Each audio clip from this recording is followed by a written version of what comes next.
नमस्कार साथियों, एक बार फिर से आप सभी का बहुत बहुत स्वागत है रोदरी क्लासेस के बीए प्लेटफॉर्म पर।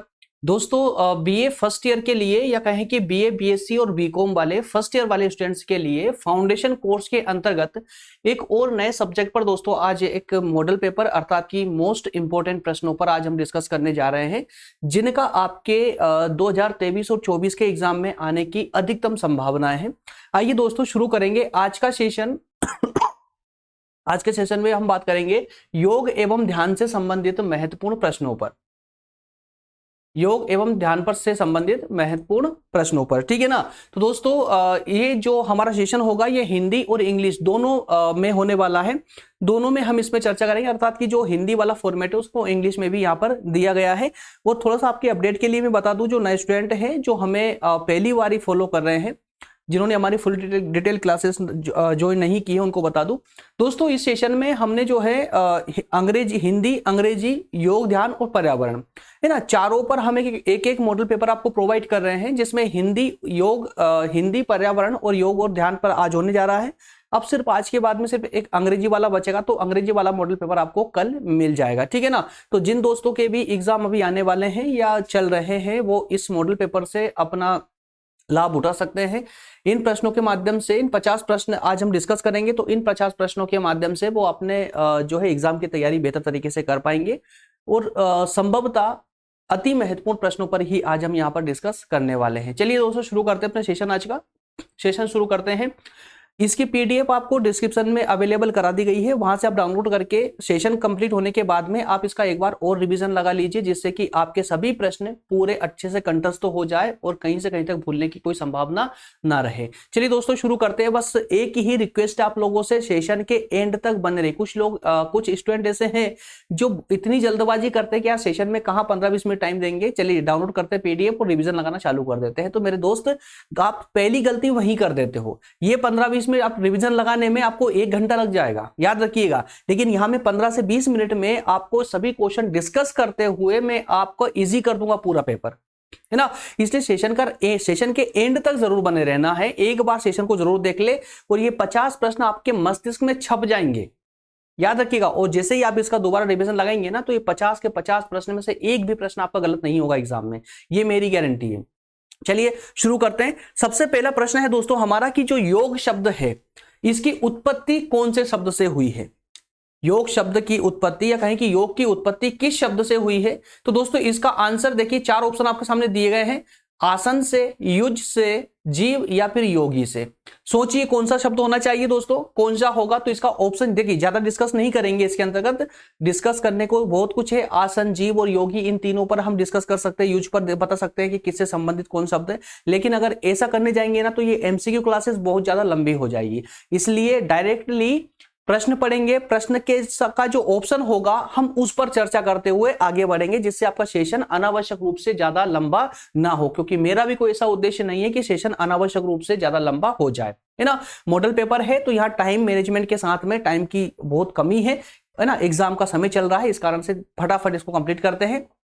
आइए, तो दोस्तों याद रखिएगा, योग शब्द की जो उत्पत्ति हुई है वो युज शब्द से हुई है। कहां से हुई है? युज शब्द से। क्लियर है ना, युज शब्द से हुई है, इसलिए इसका ऑप्शन बी करेक्ट हो जाएगा। ऑप्शन बी करेक्ट हो जाएगा। क्लियर है। चलिए अगला प्रश्न देखते हैं। अगला प्रश्न है, योग शब्द का अर्थ क्या है। योग शब्द का अर्थ क्या है। अब यहां पर देखिए कुछ ऐसे हो जाएंगे ऑप्शन, आपको कुछ ऐसे मिलेंगे जहां पर आपको कंफ्यूजन क्रिएट हो सकती है। देखिए पहला ऑप्शन क्या दिया गया है? जोड़ना। दूसरा है शांति प्राप्त करना, पढ़ना और सहयोग करना। अगर आपने इस प्रश्न को अच्छे से एनालाइज नहीं किया, अगर आपने योग और ध्यान वाले सेशन को अच्छे से नहीं पढ़ा है, तो यहां पर आप कंफ्यूज होना स्वाभाविक है आपका। और मैक्सिमम स्टूडेंट 90% स्टूडेंट किसको टिक मारेंगे? ऑप्शन बी को, शांति प्राप्त करने को। क्योंकि यार योग से क्या होता है? शांति प्राप्त होती है। मेरे दोस्त, योग से सिर्फ शांति प्राप्त नहीं होती है, बल्कि इसका ऑप्शन ए करेक्ट होगा। क्या होगा? जोड़ना। किसको जोड़ना? देखिए जोड़ना शब्द थोड़ा अजीब लग रहा था, बट जोड़ना किसको? आत्मा और परमात्मा का मिलन करवाना। याद रखिएगा, है ना। तो अपने आप को स्वयं का परिचय करवाना ही एक योग होता है।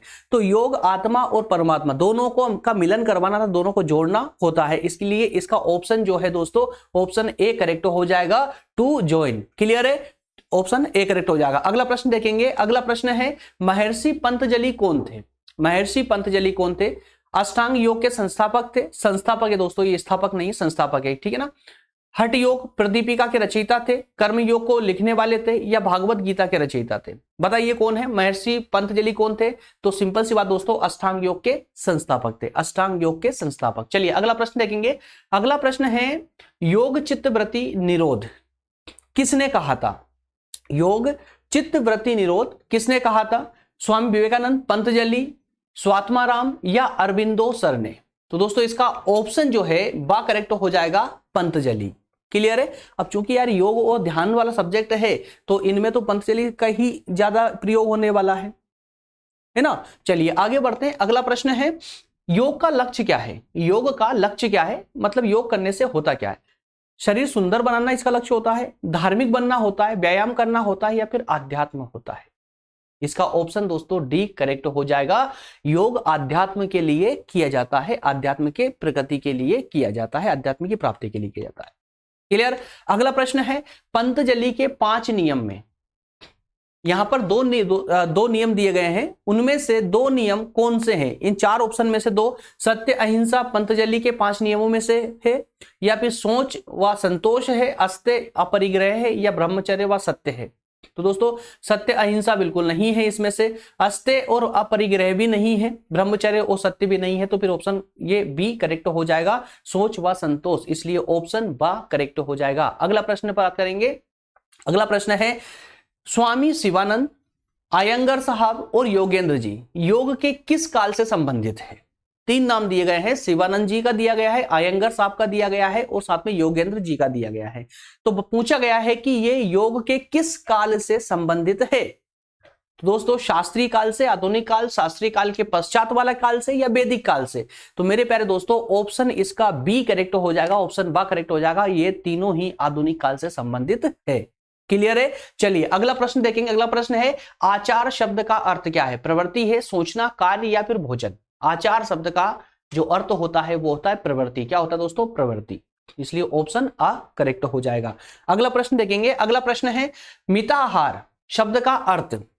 मिताहार जिन्होंने हिंदी थोड़ी अच्छे से पढ़ रखी है वो समझ गए होंगे, इसमें 2 शब्दों का मिलन है, मित और आहार का, है ना। मित और आहार का किसका है? संधि अगर देखी होगी आपने तो मित धन आहार, मतलब क्या हुआ, यहां पर जो आ है वो आ साइलेंट है ना। तो मित आहार, तो मित आहार, अब यहां पर आहार का मतलब तो भोजन हुआ, लेकिन मित का अर्थ क्या हुआ जरा ये समझना पड़ेगा आपको। तो ऑप्शन 4 दिए गए आपके सामने, वसीय भोजन, प्रोटीन, संतुलित या फिर उपवास। तो मेरे प्यारे दोस्त मित का अर्थ होता है संतुलित। क्या होता है? संतुलित, अर्थात कि संतुलित भोजन प्राप्त करना, संतुलित भोजन प्राप्त करना। क्लियर हुआ? एक मिनट दोस्त, स्टूडियो की लाइट जा चुकी है, थोड़ी देर कैमरा ऑफ करके क्लास लेने पर कंटिन्यू करनी पड़ेगी। चलिए आगे बढ़ते हैं। अगला प्रश्न है, अगला प्रश्न होगा योग आसन को करना चाहिए कब करना चाहिए? पेट भरा होने पर करना चाहिए, पेट खाली होने पर, थकावट होने पर या उपवास होने पर? हमेशा याद रखना योग कब होता है? जब आपका पेट खाली होता है, इसीलिए कहा गया है कि योग को मॉर्निंग टाइम में करना चाहिए, प्रातः काल करना चाहिए, जब आपका पेट पूरा खाली होता है। क्लियर है?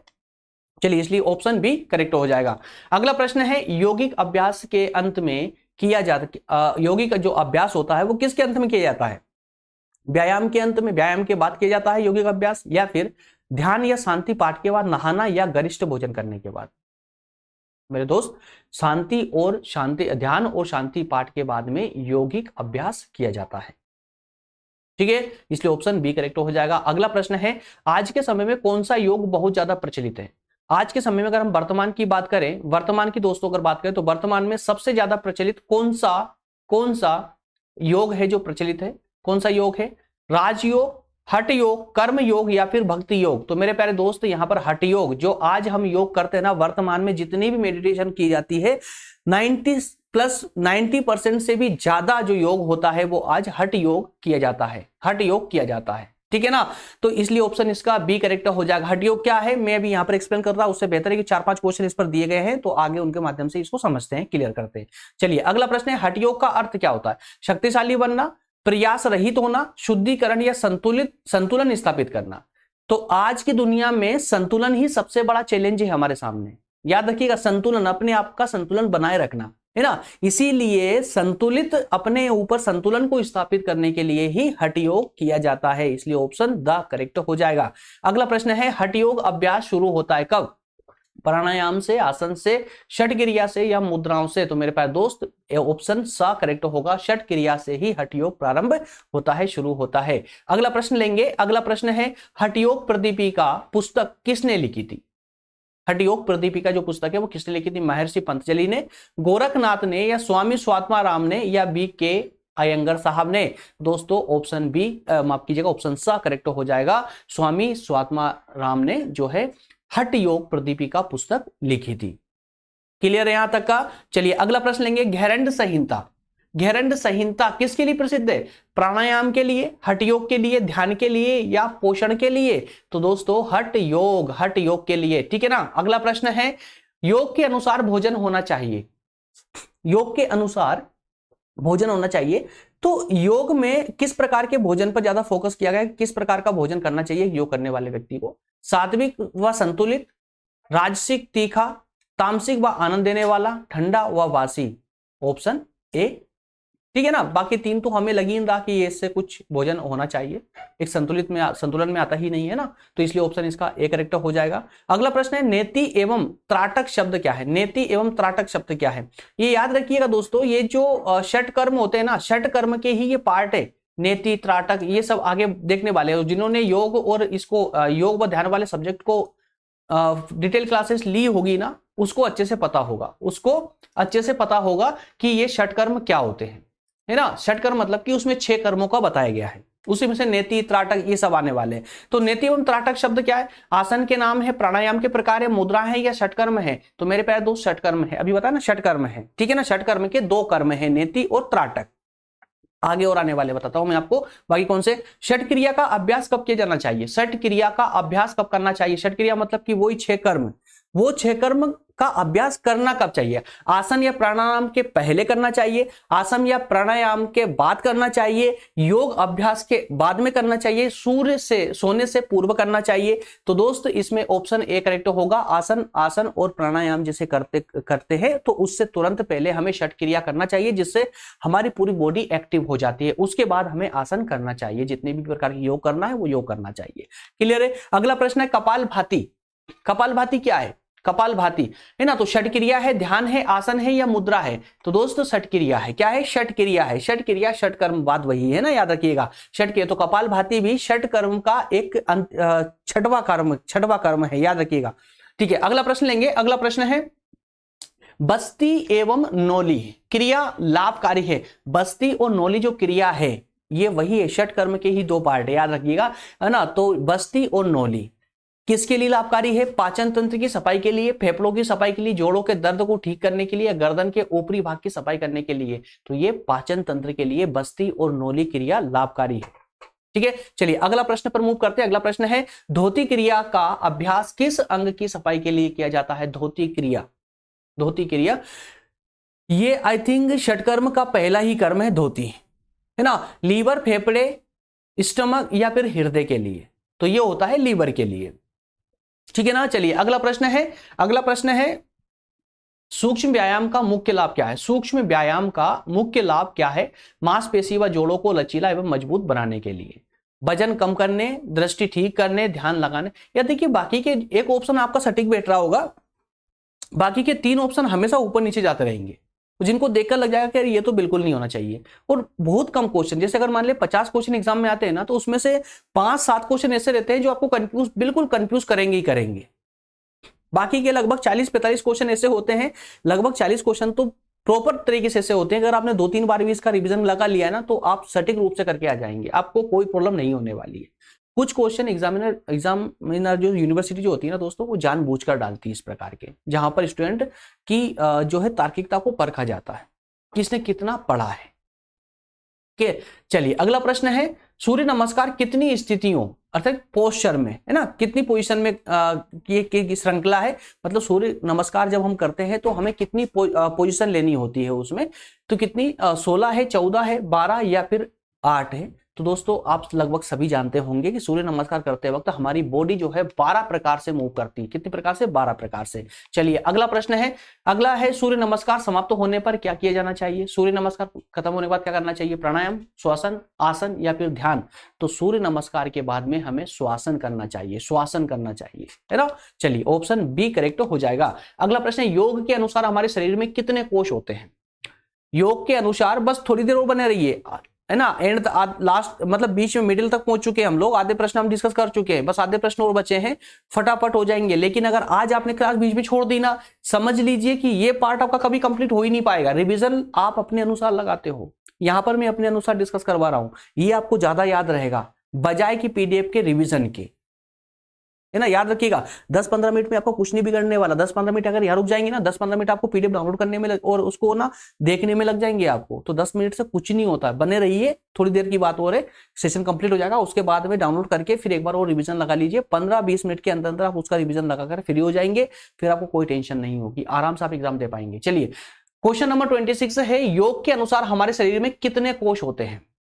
शरीर में 4, 6, 8 या 5 कोष कितने होते हैं? 5 कोष होते हैं। ऑप्शन द करेक्ट हो जाएगा। तो हमारे जो शरीर है, योग के अनुसार अगर बात करें तो हमारे शरीर के कितने कोष होते हैं दोस्तों? 5 कोष होते हैं, याद रखिएगा आप लोग। चलिए अगला प्रश्न देखेंगे। अगला है प्राणायाम। प्राणायाम अभ्यास किस कोष पर प्रभाव डालता है?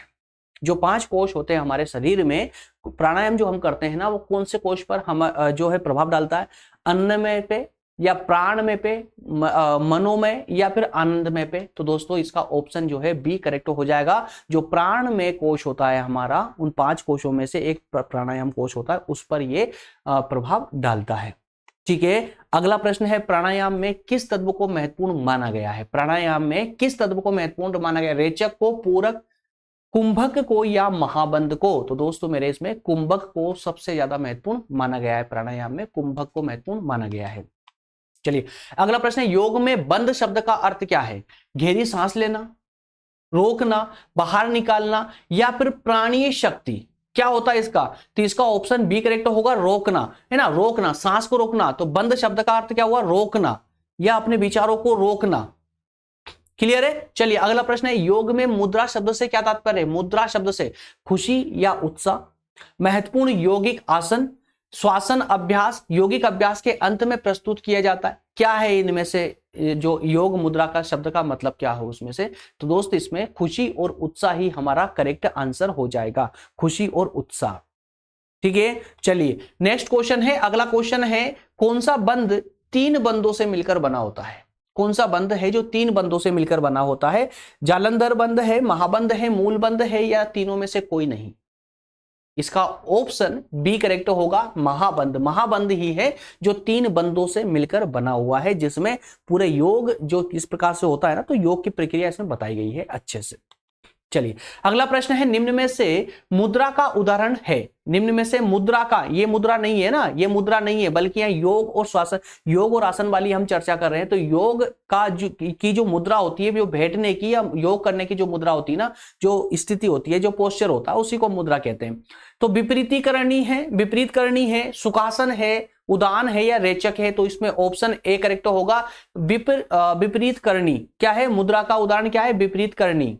क्लियर है। अगला प्रश्न होगा शांभवी मुद्रा। शांभवी मुद्रा का क्या अर्थ हुआ? ज्ञानवान बनना है, नो माइंड अवस्था या भौं के बीच देखना। भौं के बीच देखना मतलब कि दोनों आईब्रो के बीच में ध्यान लगाना, है ना। जब हम योग परिस्थिति में बैठते हैं तो भौं के बीच में मतलब कि दोनों आईब्रो के बीच में ध्यान लगाते हैं, यहां पर मस्तिष्क पर ध्यान रहता है हमारा, उसको बोलते हैं शांभवी। या फिर जीवा को बंद लगाना, जीवा को बंद लगाना, जीवा को एक मोड़ करके रखना होता है, जिसके जैसा अभ्यास में वो भी पोस्चर होता है ना। तो इसका ऑप्शन सा करेक्ट होगा कि जब हम ध्यान की अवस्था में बैठते हैं तो हमारा ध्यान पूरा यहाँ मस्तिष्क के बीचों बीच सेंटर पे होता है, उसी को हम यह बोलते हैं शांभवी, शांभवी मुद्रा। ठीक है ना। चलिए अगला प्रश्न है, महाबंध को उचित माना गया है?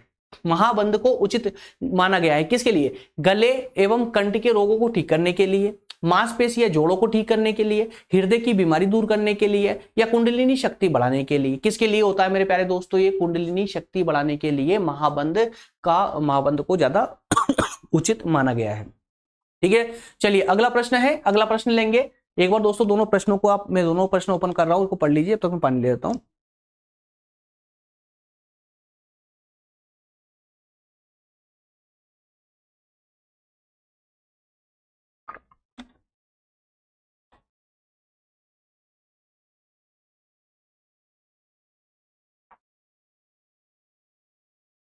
चलिए, तो प्रश्न है, अच्छा ओपन हो गया, कोई बात नहीं। निलोम विलोम प्रभावकारी, अनुलोम और विलोम प्रभावकारी किसके लिए है? नाड़ी शोधन के लिए, नाड़ी शोधन के लिए पढ़ी लिया आप लोगों ने।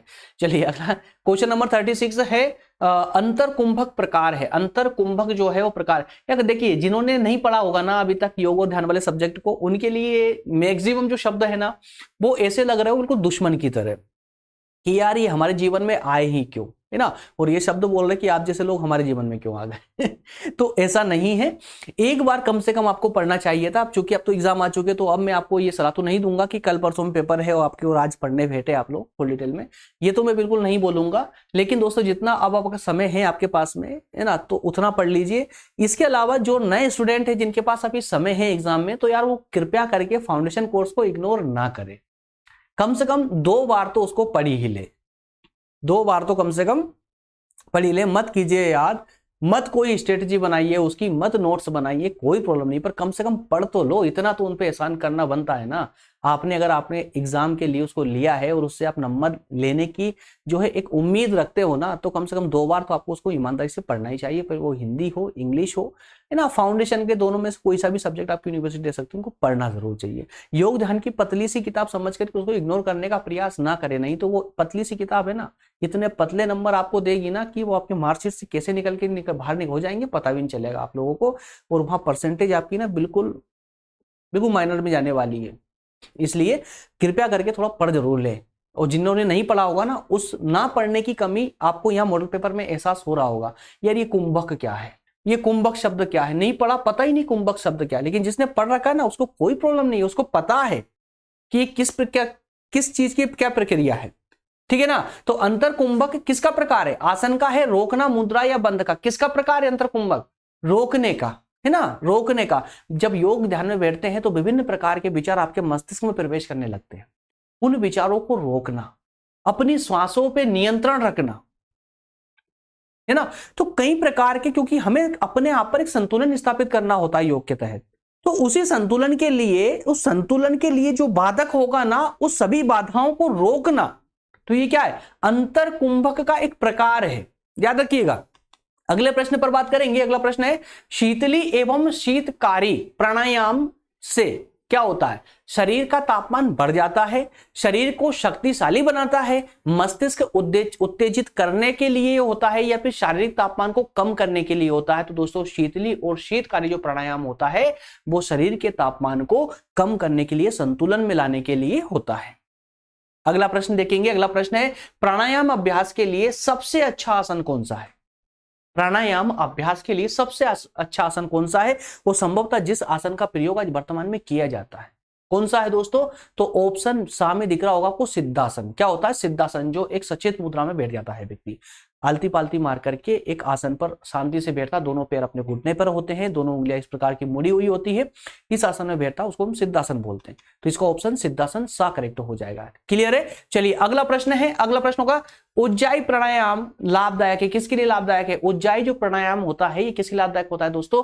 तो आप में से जिसने भी एक बार भी पढ़ा होगा ना, सबको पता है कि यार उज्जाई प्राणायाम जो होता है ना, वो अपनी आवाज को अच्छा करने के लिए होता है, और लगभग इसको सभी सिंगर नित्य प्रतिदिन ये अभ्यास करते हैं। सभी सिंगर लोग, याद रखिएगा, सिंगर के अलावा भी लोग करते हैं, तो आवाज को मधुर बनाने के लिए, सिर्फ आवाज से संबंधित है ये। चलिए अगला प्रश्न देखेंगे। कपाल भाती में जो भाती शब्द है ना, इसका मतलब क्या हुआ? कपाल भाती में जो षट कर्म का अंतिम कर्म है, छठा कर्म है कपाल भाती, इसके में जो भाती शब्द है, भाती शब्द का मतलब क्या हुआ? क्या मतलब हुआ? चमकना, मस्तिष्क प्राणायाम या फैलना? तो दोस्तों चमकना, कपाल भाती चमकना, है ना। चलिए इसलिए ऑप्शन ए करेक्ट हो जाएगा। चलिए अगला प्रश्न है, भस्त्रिका तथा कपाल भाती प्राणायाम किसके लिए लाभदायक है? शरीर के बीएमआर को बढ़ाने के लिए है, जोड़ों की अकड़न को हटाने के लिए, ब्लड प्रेशर कम करने के लिए, गले के दोष दूर करने के लिए, तो शरीर के बीएमआर को बढ़ाने के लिए। अगला प्रश्न है, ओम को और किस नाम से जाना जाता है? प्रणव, प्राण, ध्यान, धारणा, प्रणव नाम से जाना जाता है, सब कुछ जानता है। अगला प्रश्न है, ओम कितनी ध्वनि से मिलकर बना हुआ है? 3 ध्वनियों से मिलकर बना हुआ है। अगला प्रश्न है ना, ओम का उच्चारण कितने प्रकार से कर सकते हैं दोस्तों? तो ओम का उच्चारण हम 3 प्रकार से कर सकते हैं, याद रखिएगा। 3 ध्वनियों से ओम बना हुआ है, तीन ध्वनियों के मिलकर मतलब ओम को हम तीन ध्वनियों से मिलकर ओम को बना हुआ है। वो साथ में ओम का उच्चारण भी तीन प्रकार से किया जा सकता है। दोनों में सिमिलरिटी है, याद रखेंगे आप लोग। अगला प्रश्न है, मंत्र जप एवं कीर्तन का प्रभाव किस पर देखा जाता है? शरीर, यकृत, दाएं मस्तिष्क पर या बक्षीय स्थल पर? किस पर देख, जब मंत्र होते हैं या कीर्तन होता है उसका प्रभाव हमारे दाएं मस्तिष्क पर पड़ता है। याद रखिएगा, दाएं मस्तिष्क पर पड़ता है ना। ऑप्शन सा करेक्ट हो जाएगा। अगला प्रश्न है, भक्ति योग किसका प्रतीक है? भावना का, ध्यान का, ज्ञान या कर्तव्य का? तो जो भक्ति योग है वो किसका प्रतीक है दोस्तों? चार ऑप्शन दिए गए, भावना का, ध्यान, ज्ञान या कर्तव्य का। तो भक्ति योग भावना का प्रतीक है। अगला प्रश्न है, अगला प्रश्न बिल्कुल एंड तक पहुंच चुके हैं। अगला प्रश्न है, मंत्र जप एवं प्रार्थना किसका भाग है? आसन, प्राणायाम, ध्यान, कर्मयोग या भक्ति योग? भक्ति योग ऑप्शन। नेक्स्ट क्वेश्चन है, ध्यान का बाधा तत्व कौन सा है? कौन सा है ध्यान का बाधा तत्व? कौन सा? आसन, अच्छा भोजन, नींद या मनोरंजन? है ना, तो नींद ध्यान का जो है एक कौन सा बाधा तत्व है। ध्यान का की सबसे प्रमुख बाधा कौन सी है? नींद का जाना। बहुत सारे लोग ध्यान करते करते सो जाते हैं, है ना, तो नींद सबसे बड़ी बाधा का तत्व है, इसका बाधा तत्व है। अगला प्रश्न है, अंतर्मौन का अभ्यास किया जाता है शारीरिक आकार को बढ़ाने के लिए, फेफड़ों की क्षमता के लिए, हृदय समस्या की दूर करने के लिए, आंतरिक शांति बढ़ाने के लिए। तो ऑप्शन द करेक्ट हो जाएगा। आंतरिक शांति बढ़ाने के लिए ही अंतर्मौन का अभ्यास किया जाता है। क्लियर है? अगला प्रश्न है, चिकाशा क्या है? लास्ट प्रश्न है, चिकाशा क्या है? कंपन का प्रकार है, विचारों का, या फिर अग्र मस्तिष्क के पीछे का भाग, या मन की रिक्त अवस्था? क्या है दोस्तों? तो ऑप्शन द करेक्ट होगा। मन की रिक्त अवस्था ही चिकाशा कहलाती है योग के अंतर्गत। क्लियर है? तो मेरे प्यारे दोस्तों, ये 50 प्रश्न हैं जो आपके एग्जाम के लिए आपके साथ में एक ब्रह्मास्त्र वाले अस्त्र का काम करेंगे आपके साथ में। ये मान लीजिए अगर आप इस पर अच्छी प्रैक्टिस कर अगर एग्जाम में जाते हैं तो अब आपका जो तर्कश होगा ना, तीरों वाला तर्कश, वो खाली लेकर नहीं जाएंगे आप लोग। आपके तर्कश में एक ब्रह्मास्त्र होगा। क्या होगा? एक ब्रह्मास्त्र होगा जो हर परिस्थिति में काम करने की क्षमता रखता होगा। इसलिए बोल रहा हूं मैं कि इस जो मैंने मॉडल पेपर आपको आज डिस्कस करवाया ना, बेहतरीन तरीके से जितनी बार हो सके उसका रिवीजन लगा लीजिए। मैंने एक रिवीजन तो सिर्फ इसलिए बोला है कि कम से कम ये तो कंपलसरी है ही है ना, लेकिन जितना भी मैक्सिमम हो सके एग्जाम रिवीजन लगा मारिए। अधिकतम संभावना है इन प्रश्नों की एग्जाम में आने की। चलिए मिलेंगे अगले सेशन में दोस्तों। और हाँ, एग्जाम देने के बाद में, है ना, मुझे इसका रिजल्ट भी बताइए आप लोग, जैसा कि अन्य स्टूडेंट बताते हैं, इस पर भी मुझे बताइएगा क्या रिजल्ट रहा है। किसी भी कमेंट में आप कमेंट कर सकते हो, कोई प्रॉब्लम नहीं है। बस सब्जेक्ट का नाम लिख दीजिए कि सर आपने इसमें मॉडल पेपर डिस्कस करवाया था, इससे इतने प्रश्न आउट हुए हैं। क्लियर? मिलेंगे अगले सेशन में दोस्तों। और हाँ, एक बात और मैं जाते जाते बोल जाऊं आप लोगों से, क्योंकि आप मॉडल पेपर वाले स्टूडेंट हैं तो हो सकता है कि आपने सिर्फ मॉडल पेपर ही फॉलो किया हो हमारा। दोस्तों, हमारे बीए फर्स्ट, सेकंड और थर्ड ईयर तीनों ईयर की सभी क्लासेस फुल लेंथ में, फुल विस्तार से, पूरे विस्तार से, फुल डिटेल के साथ में, फ्री ऑफ कॉस्ट तरीके से यूट्यूब पर ही पढ़ाई जा रही, इसी प्लेटफॉर्म पर। प्लेलिस्ट जरूर विजिट करना।